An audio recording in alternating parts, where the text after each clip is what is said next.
अस्सलाम वालेकुम रहमतुल्लाह।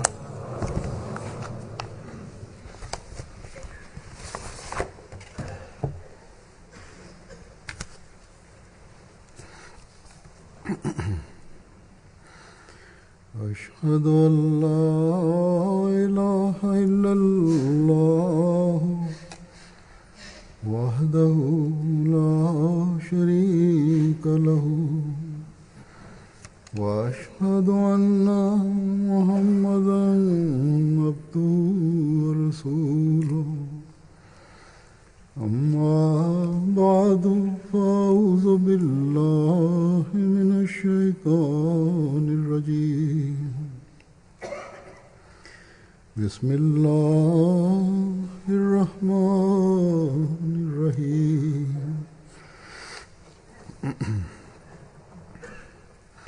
अल्हम्दुलिल्लाहि रब्बिल आलमीन अर्रहमानिर रहीम मालिकि यौमिद्दीन इय्याका नअबुदु व इय्याका नस्तईन اهدنا الصراط المستقيم صراط الذين أنعمت عليهم غير المغضوب عليهم ولا الضالين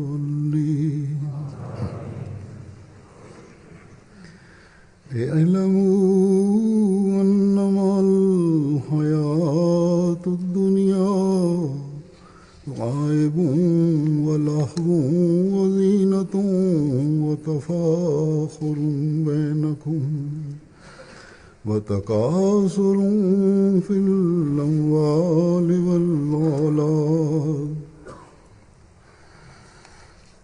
كمثل غيث أعجب الكفار نباته ثم يهيج فتراه مصفرا ثم يكون حطاما وفي الآخرة عذاب شديد ومغفرة من الله ورضوان وما الحياة الدنيا إلا متاع الغرور। इसका तर्जुमा है कि ऐ लोगों जान। Die Übersetzung dieser Verse lautet: O ihr Menschen, wisset, dass das Leben in dieser Welt nur ein Spiel und ein Tand ist und ein Gepränge und Geprahle unter euch und ein Wettrennen um Mehrung an Gut und Kindern. Es gleicht dem Regen, der Pflanzen hervorbringt, deren Wachstum den Bebauer erfreut.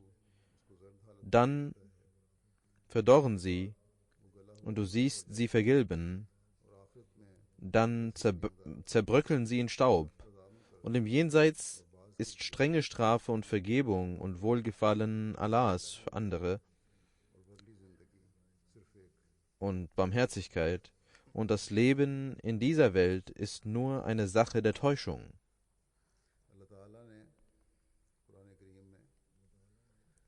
Allah hat im heiligen Koran an vielen Stellen darauf aufmerksam gemacht und auch gewarnt, dass das oberflächliche Leben dieser Welt und der Luxus und die Güter und der Reichtum und die Mittel alles temporäre Dinge sind, die einem Spiel und Trug gleichen und keine weitere Bedeutung haben. Diese Dinge machen den Menschen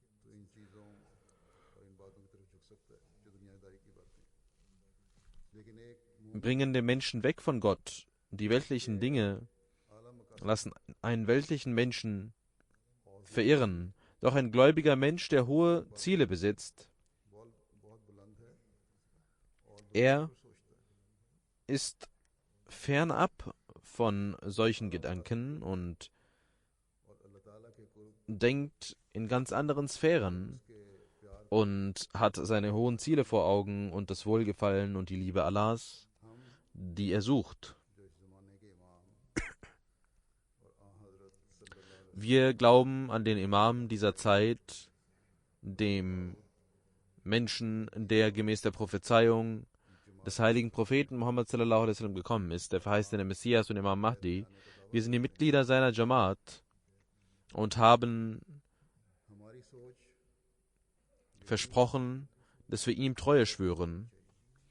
Unsere Denkweise muss viel weitsichtiger sein. Wir, die als Ahmadis gelten, wahre Ahmadis können wir nur dann werden, wenn wir die temporären weltlichen Güter und Wünsche und Begierden nicht zu unserem Ziel machen, sondern die ganze Welt, die heute in diesen satanischen Krallen verfangen ist, und überall hat Satan seine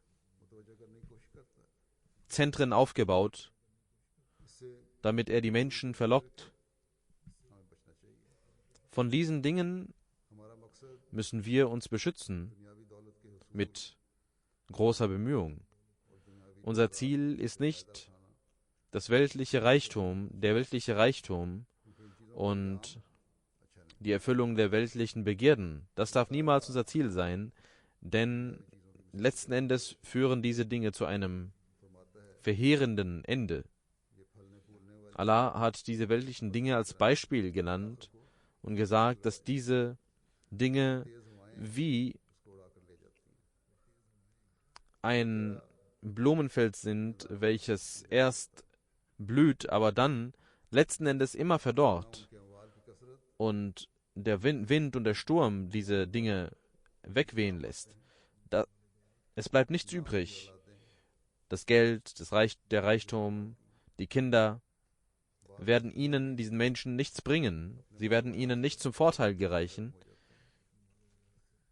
Viele Menschen verlieren ihr Geld bereits in dieser Welt. Und wenn jemand oberflächlich gesehen, weltlich gesehen, als ein reicher Mann stirbt, dann wird im Jenseits nicht darüber gerichtet werden, wie viel er besaß. Und wenn das Feld Gottes frei ist, wenn er sich um Gott nicht gekümmert hat und nur um die Welt gekümmert hat, wenn nur die Welt sein Ziel war, dann wird dies eine Strafe hervorrufen für ihn. Es gibt Menschen,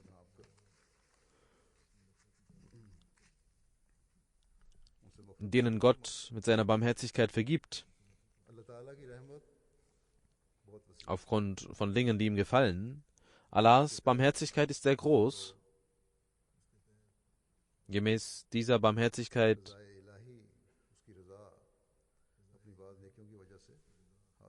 versuchen einige Menschen das Wohlgefallen Allahs zu erlangen. Aber man muss immer wissen, dass Gott gesagt hat, ihr sollt wissen, dass ihr diese Welt nicht zu eurem eigentlichen Ziel machen dürft. Das eigentliche Leben beginnt im Jenseits nach eurem Tode. Deswegen, um das Wohlgefallen Allahs zu erlangen, sollt ihr für das Wohlgefallen Allahs, für euer gutes Ende, eine Bindung mit Gott eingehen und seinen Geboten folgen. Und wenn der Mensch Allahs Wohlgefallen anstrebt und versucht, die Wege zu beschreiten, die Gott genannt hat, dann bringt ihm dies nicht bloß ein gutes Ende, sondern er bekommt auch die Güter dieser Welt. Allah sagt nicht, dass ihr die Segnungen Gottes dieser Welt nicht benutzen sollt. Doch Allah sagt, ihr sollt die weltlichen Dinge und das Bestreben nach den weltlichen Dingen nicht zu eurem Ziel machen, so sehr, dass ihr euch um eure Glaubenspflichten und die Pflichten, die ihr gegenüber Gott habt, nicht kümmert.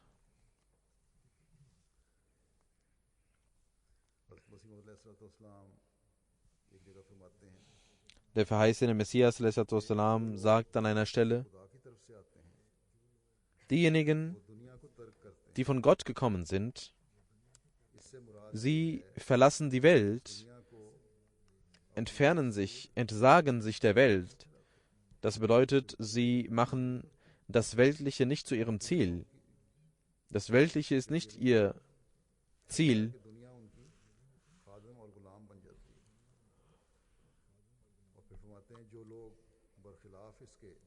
Dadurch wird das Weltliche zu ihrem Diener, zu dem Diener der Gottesmenschen. Diejenigen, die aber die Welt, das Weltliche zu ihrem Ziel machen, egal wie viel sie erlangen, sie werden letzten Endes elend vergehen. Das, was der verheißene Messias al-Islam hier gesagt hat, ist nicht bloß beschränkt auf jenes Zeitalter, sondern auch heute wird gedacht, dass Finanzsystem der Welt sehr stark sei. Es gibt große Banken. Nicht nur dies. Trotzdem passiert es, dass diejenigen, die Kredite aufnehmen, um ihr Geschäft zu führen, letzten Endes vieles verlieren. Viele von ihnen verlieren ihr Geld und man sieht manchmal auch, dass selbst Banken manchmal Verluste machen, weswegen es täglich Nachrichten gibt, in denen es heißt, dass viele Banken ihre Mitarbeiter entlassen oder ihre Filialen schließen müssen. Große Firmen müssen ihre Mitarbeiter entlassen. Viele Firmen haben Schwierigkeiten, dann mit rechtlichen Fällen und rechtlichen Streitereien mit Mitarbeitern und mit Banken, und dies führt manchmal zum Bankrott, zur Insolvenz. Ihr ganzes Hab und Gut wird verteilt und sie werden arm.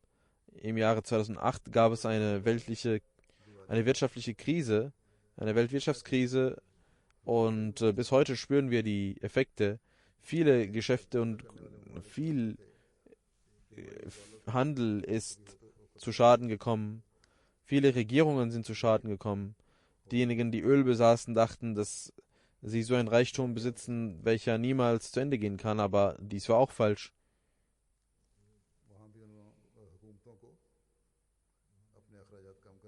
Dort haben die Regierungen ihre Ausgaben reduzieren müssen.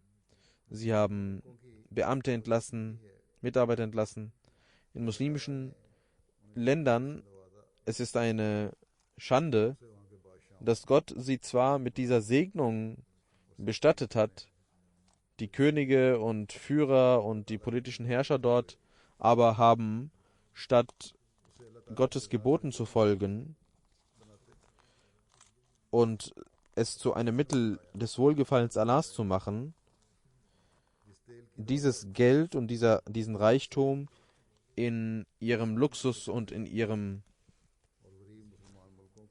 verschwenderischen Lebensstil investiert, statt armen Menschen und anderen Ländern zu helfen und auf ihre eigenen Füße stehen zu lassen, haben sie und nicht einmal sich um ihre eigenen Einwohner gekümmert, die nackt sind, die hungern und haben nur ihre Begierden erfüllt. Und genau so passiert dies auch weiter. Die Konsequenz ist, dass diese Länder sowohl vor der Welt elend dastehen, aber nicht verstehen, was sie tun, als auch sich keine Gedanken um das Jenseits machen, von dessen Strafe Gott diese Menschen gewarnt hat. Es ist eine Strafe, die zu Elend führen wird und die die Menschen vernichten wird. Man kann also nicht leugnen, dass weltliches Geld, ob es großen Geschäftsleuten gehört oder Firmen gehört oder Regierungen gehört, die falsche Verwendung dieses Reichtums führt dazu, dass Gott die Menschen bestraft.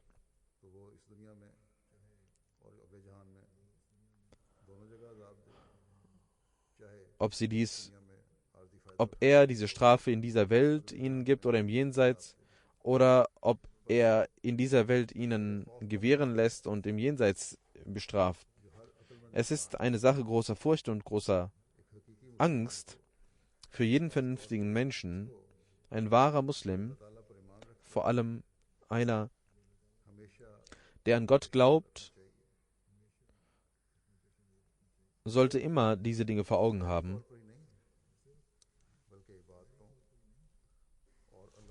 Nicht bloß oberflächlich gesehen, sondern durch seine Gottesdienste und durch die Befolgung der Gebote Gottes sollte er einen Schmerz verspüren. Es gibt Menschen, die sagen werden, dass wir beten, dass wir Gottesdienste verrichten, dass wir fasten. Und wenn Gott die Segnungen, die er erschaffen hat, warum sollen wir diese Segnungen denn nicht anstreben?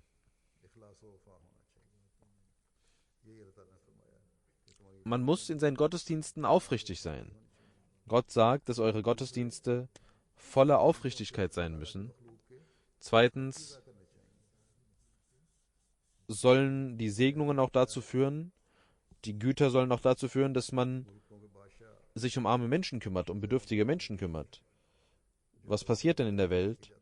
Könige bereisen die Welt und nehmen Flugzeuge mit und nehmen viele Güter mit und verschwenden Billionen Dollar, und die Einwohner ihrer eigenen Länder bekommen nicht einmal am Tag etwas zum Essen.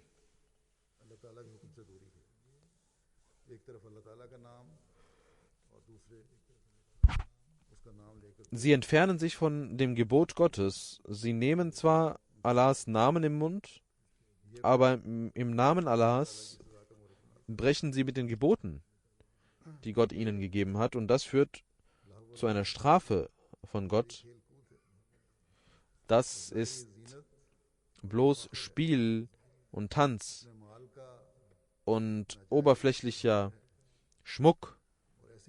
Sie wollen mit ihrem Geld prahlen, und über solche Menschen hat der verheißene Messias auch gesagt, dass ihre oberflächlichen Gottesdienste und Fasten, wenn sie nicht mit Aufrichtigkeit und Wahrhaftigkeit begangen werden, haben überhaupt keine Bedeutung. Und über die Gebete solcher Menschen hat Gott im Heiligen Koran gesagt, Fawailul lil Musallin, auf solchen Betenden ist der Fluch Gottes. In der Tat hat Allah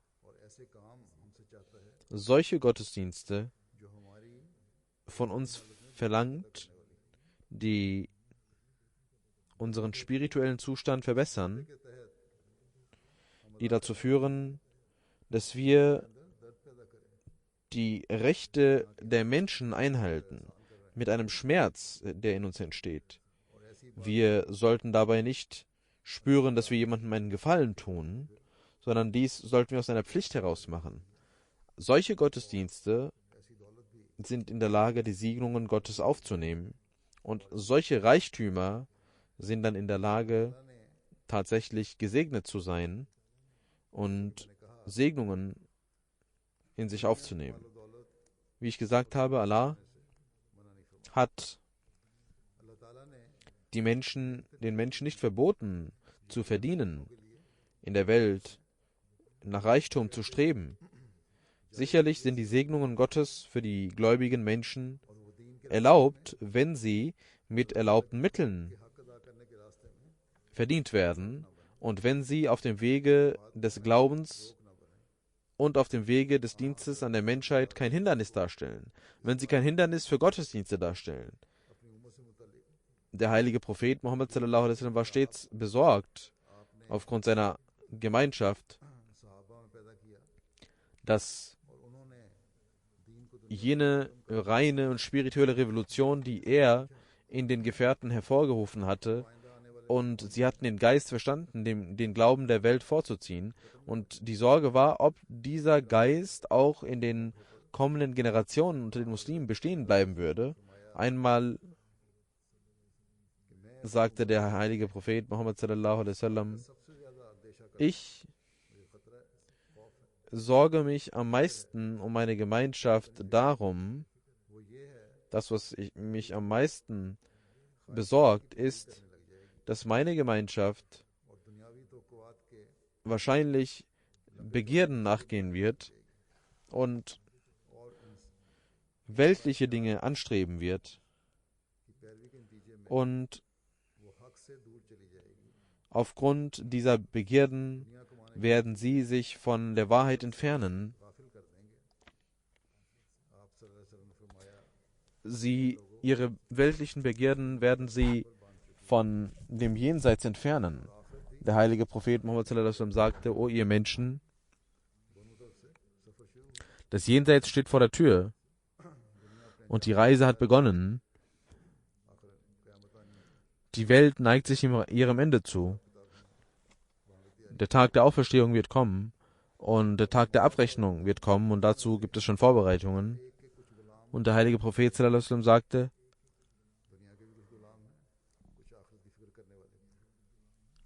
Es gibt Diener und Sklaven beiderseits, also der Welt und des Jenseits. Wenn ihr, sagte der heilige Prophet sallallahu alaihi wasallam, die Kraft besitzt, dass ihr nicht Diener der Welt sein müsst, dann tut dies.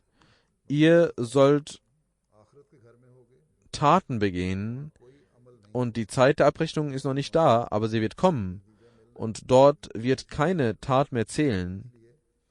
Alles, was zählen wird, ist das, was ihr in dieser Welt getan habt. Deswegen sollt ihr eure Werke in Ordnung bringen. Diese Welt ist also ein Haus der Werke und der Taten. Die Taten dieser Welt werden ein Mittel der Strafe oder der Belohnung im Jenseits sein. Wie glückselig sind jene Menschen, die dieses Gebot Gottes vor Augen haben, dass diese Welt bloß ein Spiel und ein Trug ist und ein Weg der Prahlerei mit dem Reichtum und den Kindern. Aber was ist die Bedeutung davon? Es ist so wie Staub, der vergehen wird. Und die Winde werden diesen Staub hinwegfegen. Das Eigentliche, was zählt, ist das Wohlgefallen und die Liebe Gottes. Und das ist es, was der heilige Prophet Muhammad sallallahu alaihi wasallam gesagt hat, nämlich, ihr sollt gute Taten begehen, damit ihr das Wohlgefallen Allahs erlangt. Die Gefährten, möge Allah mit ihnen zufrieden sein, waren stets bemüht, irgendwie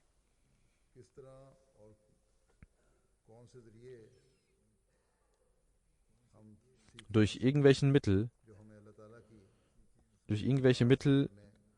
die Dinge zu verstehen, die sie zum Wohlgefallen Gottes führen würden und zu Menschen machen würden, die gute Werke tun.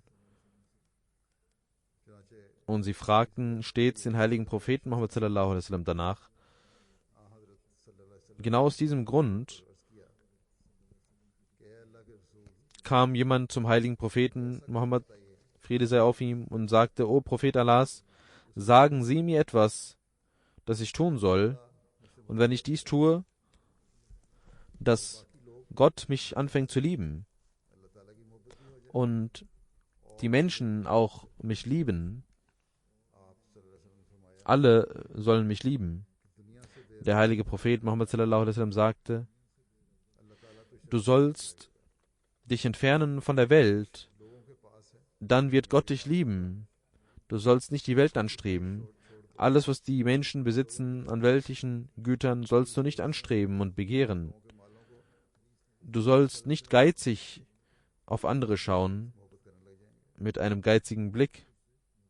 Die Menschen werden anfangen, dich zu lieben.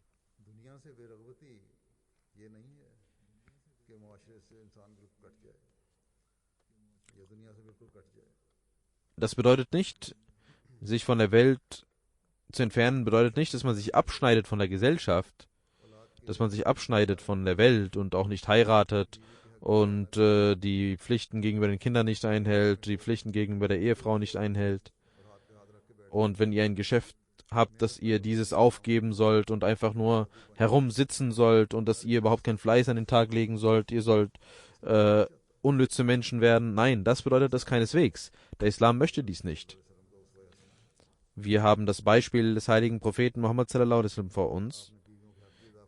Er heiratete, er kümmerte sich um die Pflichten gegenüber den Ehefrauen, er hatte auch Kinder, er kümmerte sich um die Pflichten gegenüber den Kindern, er bekam auch Reichtum und Geld, es gab Herden von Ziegen, die er bekam, und ohne Furcht vor etwas, heißt es in den Überlieferungen, beschenkte er sogar ungläubige Menschen damit. Und die Menschen wurden zu Muslimen aufgrund dieses Vorbilds.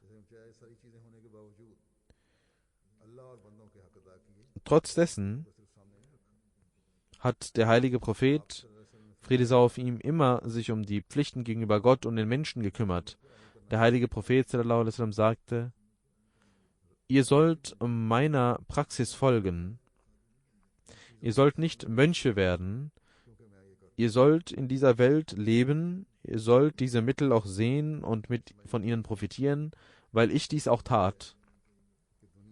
Wir müssen also verstehen, dass dies bedeutet, dass die Welt nicht ein Hindernis werden darf für unsere Gebete und für unsere Gebote Gottes. Das Verdienen von Geld soll nicht dazu führen, dass wir die Pflichten gegenüber Gott nicht einhalten. Und ebenfalls sollen wir nicht geizig auf das Geld anderer schauen, denn der geizige Blick ist es, der auch die Menschen dazu führt, dass sie gegen uns agieren. Und der Unfrieden auf der Welt basiert auch auf diesen Geiz und auf die Begierden. Die großen Mächte schauen, dass die kleinen Länder immer unter ihnen bleiben, dass sie Herr über die Ressourcen dieser Länder sind, davon profitieren. Dieser Unfriede auf der Welt entsteht genau dadurch, ob er zwischen den Menschen ist oder zwischen den Regierungen, wenn man immer auf das Reichtum anderer schaut, passiert dies. Der heilige Prophet sagt, ihr sollt nicht geizig sein, ihr sollt eure Fähigkeiten an den Tag bringen und fleißig sein. Und wenn ihr fleißig seid, dann dürft ihr auch Geld verdienen, mit der Bedingung, dass dieses Geld dazu führt, dass ihr die Rechte Gottes und die Rechte der Mitmenschen einhaltet und dass dies kein Hindernis dafür wird. Der heilige Prophet sallallahu alaihi wasallam hat selbst definiert, was es bedeutet, sich von der Welt abzuschneiden. Das heißt, das bedeutet nicht, dass ihr Dinge, die erlaubt sind, zum Verbotenen erklären sollt, die Gott für euch erlaubt hat. Das bedeutet nicht, sich von der Welt abzuschneiden und dass man sein Geld verschwendet, das, was Gott einem gegeben hat, dass man dieses vernichtet. Nein, das bedeutet es auch nicht. Sondern Zuhd, also Gottesfurcht und Enthaltsamkeit bedeutet, dass ihr nicht das Geld lieben sollt, sondern Gott lieben sollt, ihr sollt vertrauen auf Gott und auf die Barmherzigkeit Gottes, ihr sollt auf ihn vertrauen. Und wenn ein Unheil, eine Unbill euch trifft, dann sollt ihr auf den Lohn Gottes schauen und ihr sollt Prüfungen als Mittel zur Belohnung und zur Segnung sehen. Es kommen verschiedene Prüfungen, die der Mensch durchmachen muss. Er verliert Geld, er verliert Dinge und ihr sollt wissen, dass Gott euch vielleicht damit prüft und euch segnen und belohnen wird. Das Eigentliche ist, dass der Mensch sich beim Schaden im Geld und im Reichtum nicht so verhalten soll, dass er zu einem Götzendiener wird. Es gibt Menschen, die aufgrund des Verlustes im Geschäft Selbstmord begehen oder anderweitig ihre Sinne verlieren. Wenn sie aber Gott vertrauen würden und enthaltsam wären, dann würde dies niemals entstehen. Der heilige Prophet sallallahu alaihi wasallam möchte von uns Gläubigen, von uns Menschen seiner Gemeinschaft eine solche Enthaltsamkeit sehen, ein solches Niveau sehen.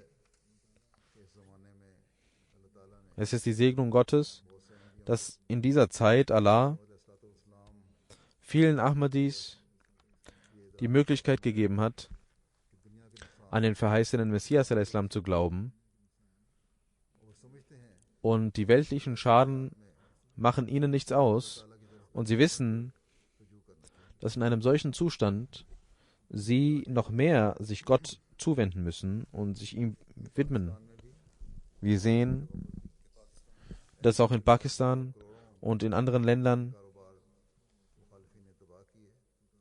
viele Geschäfte der Ahmadis verloren gegangen sind durch Brandstiftung, durch Gegner und durch Zerstörung durch Gegner.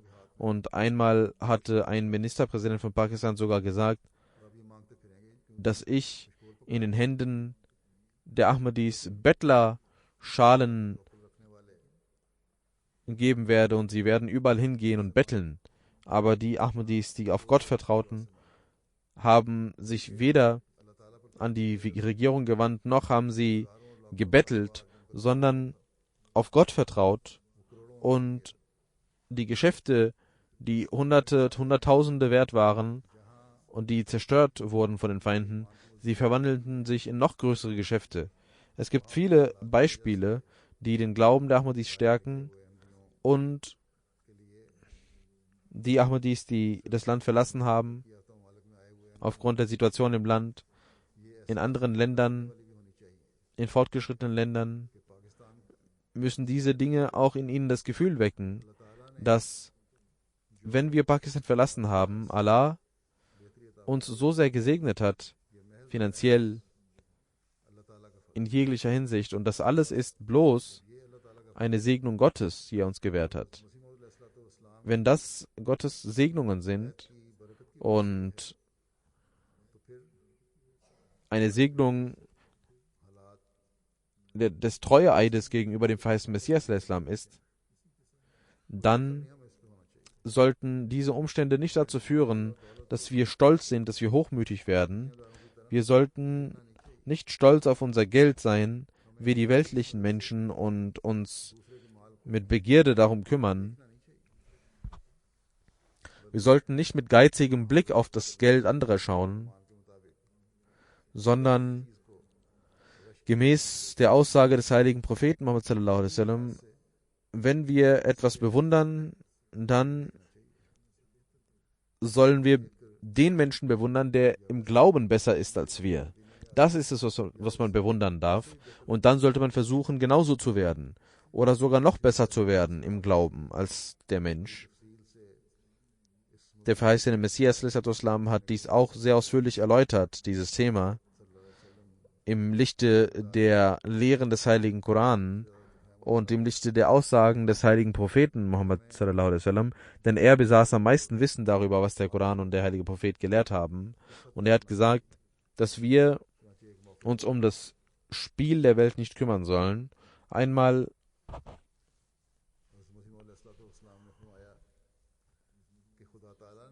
sagte der verheißene Messias, Gott hat die Mittel der Welt erlaubt, denn auch aus diesen Dingen entstehen Prüfungen.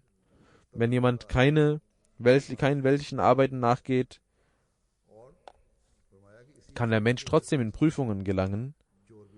Und der verheißene Messias sagt, aufgrund dieser Prüfung gibt es Menschen, die zu Dieben werden oder die Glücksspiele spielen oder die andere schlechte Gewohnheiten in sich aufkeimen lassen. Selbst also finanzielle schlechte Lage führt dazu, dass die Menschen geprüft werden und auch manche schlecht werden. Ihr sollt die Welt so viel nutzen, dass sie eine Unterstützung für euren Glauben darstellt. Und das eigentliche Ziel soll immer der Glaube sein und das Bestreben nach dem Glauben. Der Glaube darf niemals die zweite Priorität sein. Der Glaube darf niemals hinten anstehen.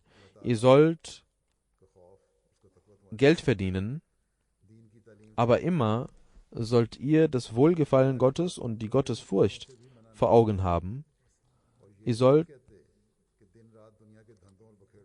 den Dienst an den Glauben der Priorität geben. Wir sagen, sagt der verheißene Messias, nicht, dass ihr der Welt nicht nachgehen sollt. Wir sagen nur, dass ihr der Welt nicht so sehr anheimfallen sollt, dass ihr Gott vergesst. Wenn das die Zeit des Gebetes ist, dass man dann im Internet seine Zeit verschwendet oder dass man Filme schaut oder dass man andere Dinge sich anschaut. Das darf nicht passieren. Der verheißene Messias sagte, wenn jemand dies tut, dann verliert er viel und er geht nur Lippenbekenntnissen nach und sein Treuegelübde ist nicht wahrhaft. Ihr sollt die Gesellschaft der Lebendigen suchen, damit ihr den lebendigen Gott erfahrt. Dann einmal, sagte der verheißene Messias, Friede sei auf ihm, niemand soll denken, dass der Mensch sich vollständig von der Welt abschneiden muss. Das meine ich nicht. Und Gott hat nicht verboten, der Welt nachzugehen, sondern der Islam hat das Mönchtum sogar verboten. Das ist nämlich der Weg von feigen Menschen, dass sie sich komplett von der Welt abschneiden. Die Beziehungen und Kontakte des Menschen auf der Welt führen dazu, dass er voranschreitet, dass er Fortschritte macht.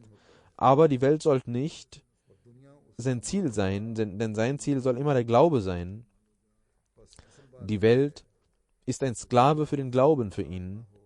Die eigentliche Tatsache ist, sagt der verheißene Messias, dass die Welt nicht das eigentliche und letztendliche Ziel sein darf, sondern das letztendliche Ziel auch für die Welt muss der Glaube sein und man muss der Welt so nachgehen, dass die Welt, das Weltliche zu einem Diener für den Glauben wird. Genauso wie ein Mensch ein Transportmittel braucht, um von A nach B zu kommen. Sein Ziel ist aber sein Zielort und nicht das Reisemittel und der Luxus während der Reise. Genauso soll der Mensch dem Glauben dienen und das Ziel vor Augen haben. Der verheißene Messias spricht über das Gebet Rabbana atina fid dunya hasanatan wa fil akhirati hasanatan, über das Gebet im Heiligen Koran und sagt, Allah hat uns eine Lehre gegeben, nämlich Rabbana atina fid dunya hasanatan wa fil akhirati hasana. In diesem Gebet hat Allah von einer Welt gesprochen, aber von welcher Welt? Hasanatud Dunya. Das heißt eine Welt, die im Jenseits auch zu guten Dingen führen wird, zu schönen Dingen führen wird. Gemäß diesem Gebet verstehen wir, dass der Mensch in der Welt die Hasanatul Akhira, also die guten und schönen Dinge des Jenseits anstreben muss und auch auf der Welt jene schönen Dinge anstreben muss, die zum Jenseits führen. Ein wahrer gläubiger Muslim muss also jene Dinge anstreben, die im Jenseits gut sind. Ihr sollt der Welt so nachgehen, dass ihr gute Dinge erfahrt und nicht auf solche Weise, dass ihr dadurch Schmerzen zufügt anderen Menschen. Und ihr sollt nicht zu einem Mittel von Scham für andere werden, ein solches Leben führt zum Wohlgefallen im Jenseits. Dann sagte verheißene Messias, was ist Hölle? Es gibt eine Hölle, die Gott nach dem Tode einigen Menschen versprochen hat. Aber auch diese Welt, wenn sie nicht für Gott verbracht wird, ist wie die Hölle. Denn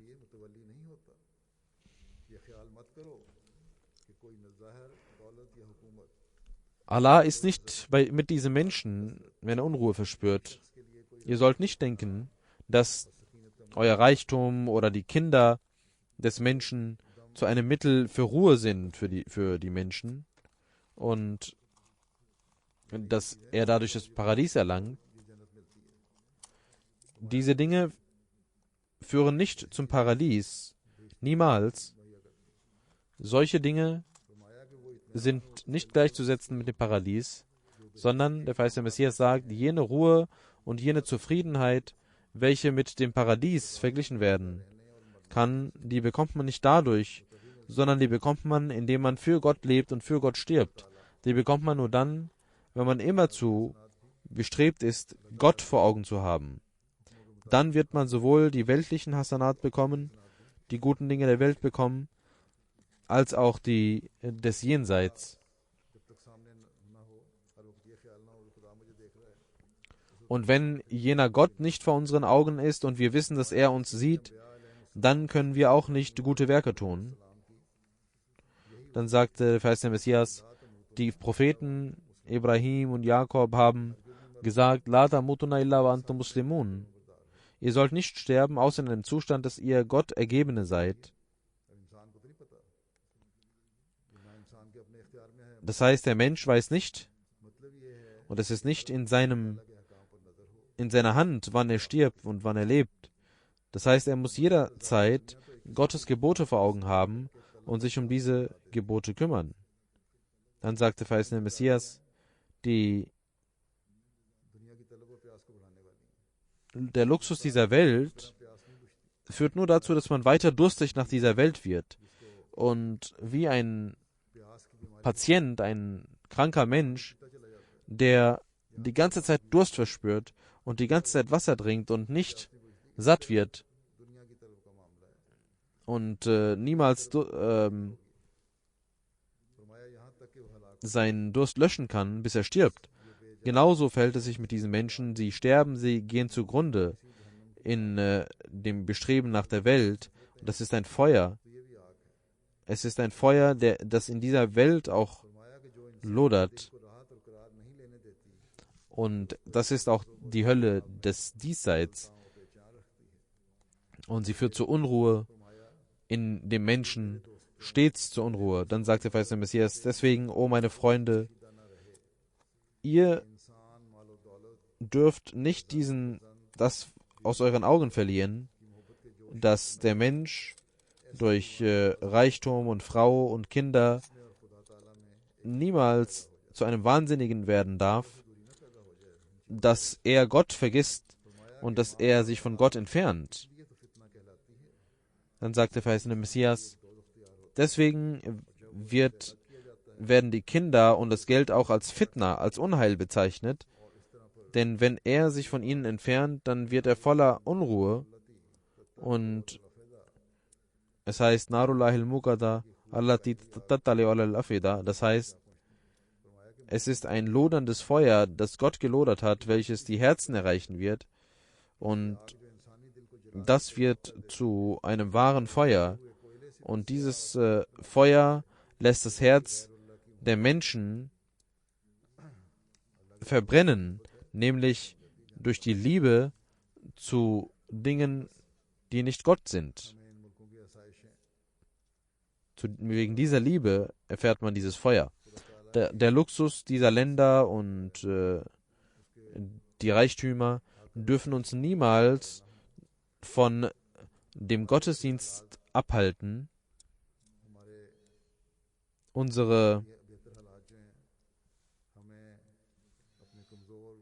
besseren finanziellen Lagen dürfen nicht dazu führen, dass wir die Brüder vergessen, die nicht so viel besitzen.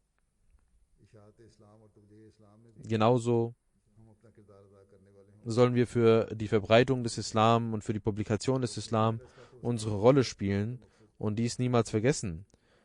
Wenn wir das Bait an der Hand des verheißenen Messias al-Islam geleistet haben, dann müssen wir die Pflichten gegenüber Gott einhalten und auch die Pflichten gegenüber den Menschen einhalten, Tabligh machen und den Islam verbreiten.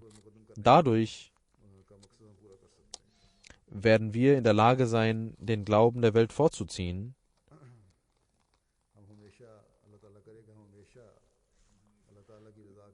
Möge Allah uns die Kraft geben, dass wir immer das Wohlgefallen Allahs suchen und der Trug und das Spiel dieser Welt uns nicht verblendet. Mögen wir von der Hölle dieser Welt uns beschützen und uns auch von der Hölle des Jenseits beschützen.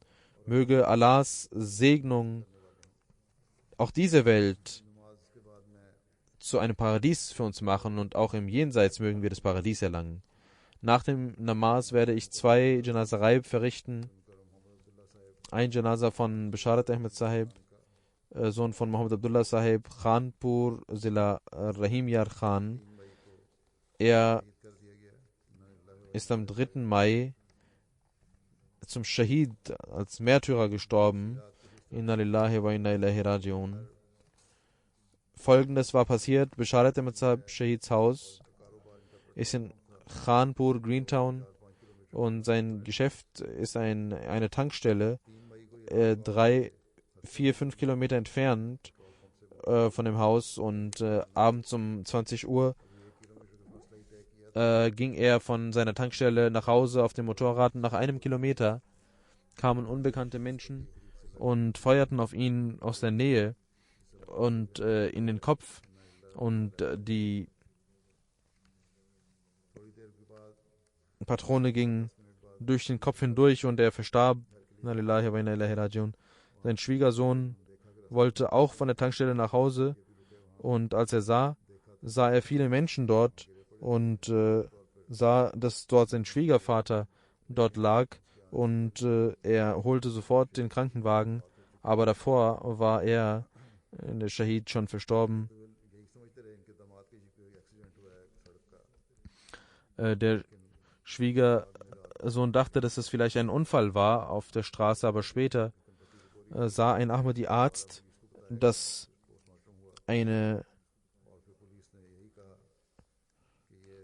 auf ihn gefeuert wurde, und man machte eine Autopsie und auch die Polizei sagte, dass er gezielt getötet wurde aufgrund seiner Zugehörigkeit zu Ahmadiyya Muslim Jamaat. Und die Polizei schaute auch nach der Patronenhülse, die sie dort fand. In der Familie des Shahid kam die Ahmadiyyat durch seinen Vater Muhammad Abdullah Sahib. Er legte das Bait an der Hand des zweiten Kalifen ab, noch bevor Pakistan gegründet wurde. Und im Jahre 1947 wanderte seine Familie von Qadian nach Mirwali, Pakistan, aus. Im Jahre 1955 wurde er in Deccan geboren. Und in seinem Dorf ging er zur Grundschule. Und in Rabwa Ahmednagar lernte er weiter. Und in Tabdila Dam arbeitete er. Und dann ging er für eine Zeit nach Dubai und kam zurück nach Karachi, wo er sich niederließ.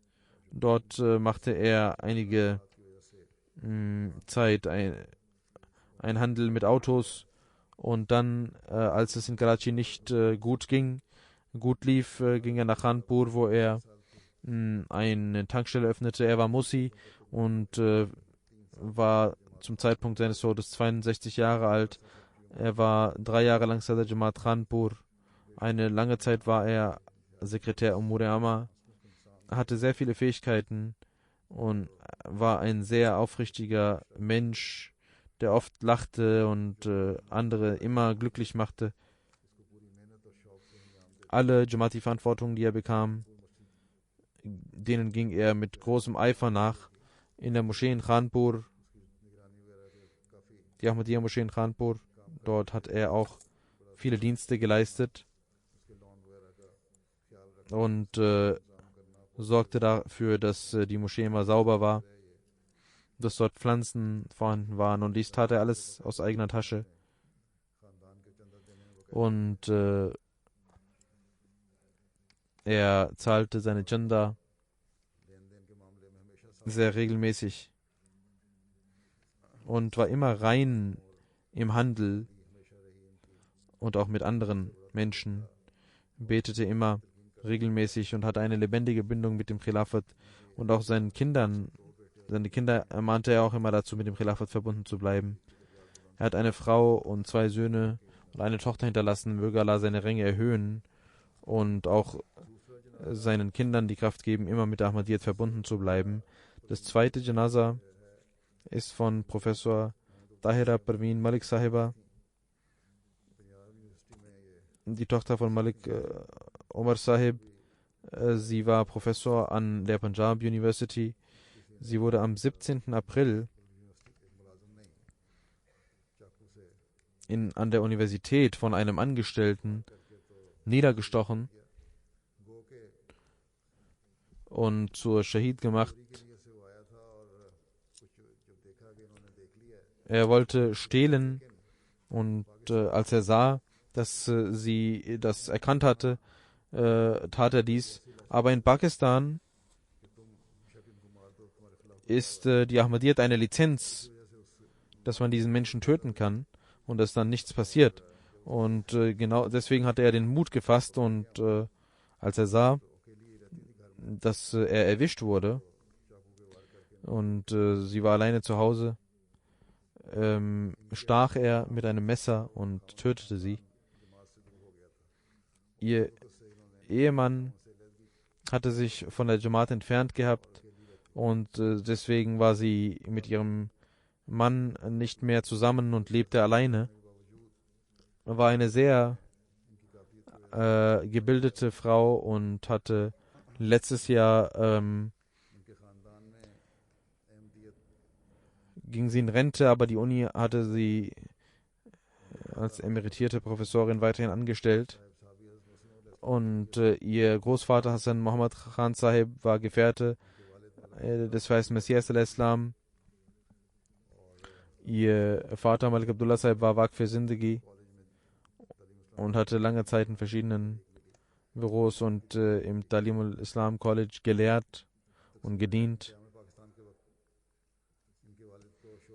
Als Pakistan gegründet wurde, hatte ihr Vater die Möglichkeit, in der Sicherheit zu dienen. Im Jahre 1953 war ihr Vater auch Asir, gefangen im Namen der Ahmadiyyat. Und sie war eine sehr kluge Frau. Sie lernte in Rabwa und dann machte sie BSc, und dann in Punjab University machte sie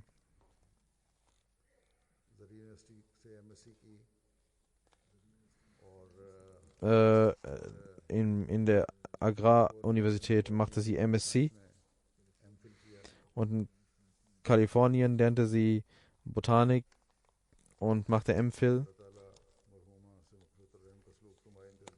Möge Allah ihrer Seele Barmherzigkeit erweisen, ihr vergeben, und auch ihre Tochter hatte die Jamaat verlassen. Möge Allah ihr die Kraft geben, wieder in die Jamaat einzutreten. Möge sie die Gebete ihrer Mutter erhalten und mögen die Gebete in Erfüllung gehen. Nach den Gebeten werde ich das Janaza verrichten. Alhamdulillah, alhamdulillah, nahmaduhu wa nasta'inuhu wa nastaghfiruhu.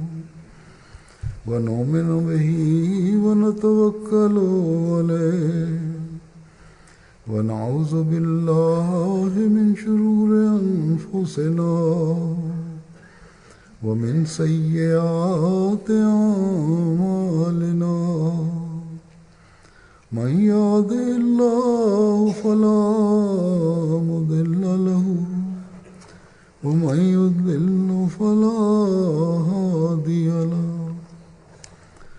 ونشهد أن لا إله إلا الله ونشهد أن محمدا عبده ورسوله عباد الله رحمكم الله إن الله يأمر بالعدل والإحسان وإيتاء ذي القربى وينهى عن الفحشاء والمنكر والبغي يعظكم لعلكم تذكرون اذكروا الله يذكركم وادعوه يستجب لكم ولذكر الله أكبر